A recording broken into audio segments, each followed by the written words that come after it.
অনেক সময় দেখা যায় অনেক অ্যান্ড্রয়েড ফোনে কোনো অ্যাপ ওপেন করার আগে পাসওয়ার্ড চাচ্ছে বা ফিঙ্গার চাচ্ছে। তো আজকের এই ভিডিওতে আমি আপনাদেরকে দেখাবো অ্যান্ড্রয়েডে কিভাবে আপনারা কোনো অ্যাপে পাসওয়ার্ড বা ফিঙ্গার দিয়ে লক করে রাখতে পারেন। যাতে কোনো অ্যাপে ঢোকার আগে আপনাকে পাসওয়ার্ড দিতে হবে অথবা ফিঙ্গার দিতে হবে যাদের ফিঙ্গার আছে। তো আমি আপনাদেরকে ওপ্পোর একটা সেট দিয়ে দেখাচ্ছি। তো তার জন্য আমাদেরকে একটা অ্যাপ ইনস্টল করতে হবে, যেটা হচ্ছে সিকিউরিটি। আমরা প্লে স্টোর থেকে সিকিউরিটি অ্যাপটা ইনস্টল করে নেব। ওপ্পোর সেটে সিকিউরিটি অ্যাপ ইনস্টল করাই থাকে প্রথম থেকেই। তো এটাতে একটা আছে, এই যে। তো আমি এটা ওপেন করব। যাদের নাই আপনারা বা অন্য কোনো ডিভাইস যারা ইউজ করেন অ্যান্ড্রয়েডে, প্লে স্টোর থেকে একটা সিকিউরিটি অ্যাপ ইনস্টল করে নেবেন। তারপর আমরা সিকিউরিটিতে যাওয়ার পর এখানে প্রাইভেসি পারমিশনস এটাতে টাচ করব।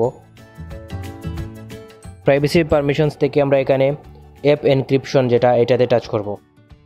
তারপর আমরা দেখতে পাচ্ছি এখানে আমাদের ফোনের পাসকোড চাচ্ছি, আমি পাসকোডটা দিয়ে দিলাম। তারপর এখানে যে অ্যাপটা আমরা অ্যাপলক হিসেবে ইউজ করতে চাচ্ছি, যে অ্যাপে ঢোকার সময় আমি অ্যাপলক ইউজ করব, সেটাতে আমি অ্যাপলকটা এনাবল করে দেবো। এরকম সাইডে একটা বাটন আছে, এটা অফ করা যাবে, অন করা যাবে। তো আমি ব্রাউজারে দিচ্ছি, ক্রোমে দিয়ে দিলাম, তারপর মাই জিপিতে দিলাম, আমি ফটোজে দিলাম। ওকে, তো এই অ্যাপগুলোতে আমি অন করে দিলাম অ্যাপলক সার্ভিসটা। আমি তারপর এখান থেকে ব্যাক হয়ে যাব আমরা। তো এখন আমি এটা থেকে বের হয়ে দেখি তো আমার এই যেগুলাতে আমি অ্যাপলক করেছিলাম, অ্যাপলক অ্যাক্টিভ করেছিলাম, সেগুলোতে কাজ করে কিনা। আমি এখন ফটোজে যাব, আমার ফোনের ফটোজে টাচ করলাম।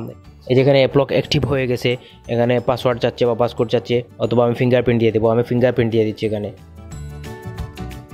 এই যে আমার পিকচার বা ফটোজ অ্যালবামটাও ওপেন হয়েছে। তারপর আমি এটা থেকে বের হয়ে আমি আর দিয়েছিলাম কোনটাতে, ব্রাউজারে, যে ব্রাউজারে দিয়েছিলাম, ব্রাউজারেও চাচ্ছি, আমি দিয়ে দিলাম ফিঙ্গার, ওপেন হয়েছে। তো এইভাবে আমরা অ্যাপলক অ্যাক্টিভ করে নিতে পারি যে কোনো অ্যান্ড্রয়েড ফোনে আমরা। আমি এটা ওপ্পো দিয়ে দেখিয়েছি আপনাদেরকে, ওপ্পোতে সিকিউরিটি অ্যাপটা আছে। আর যাদের নেই আমরা প্লে স্টোরে যাব। প্লে স্টোরে গিয়ে আমরা সার্চ অপশনে লিখব সিকিউরিটি লিখে যদি আমরা সার্চ করি তাহলে বেশ কিছু অ্যাপ চলে আসবে। আমরা একটা একটা করে ইনস্টল করে দেখব, যেটা ভালো সেটা ইউজ করব আমরা, আমাদের যেটা ভালো লাগে। এই যে একটা আছে, এটা ইউজ করতে পারেন। এটা হচ্ছে অ্যাপলক আছে এটাতে, এই যে, অথবা অ্যাপলক লিখেও আপনারা সার্চ করতে পারেন, অনেকগুলো অ্যাপ পেয়ে যাবেন। ভিডিওটি থেকে যদি একটু উপকৃত হয়ে থাকেন তাহলে চ্যানেলটি সাবস্ক্রাইব করে পাশে থাকা বেল আইকনে টাচ করবেন এবং লাইক, কমেন্ট, শেয়ার করে আমাদেরকে আরও উৎসাহিত করবেন। ধন্যবাদ সবাইকে।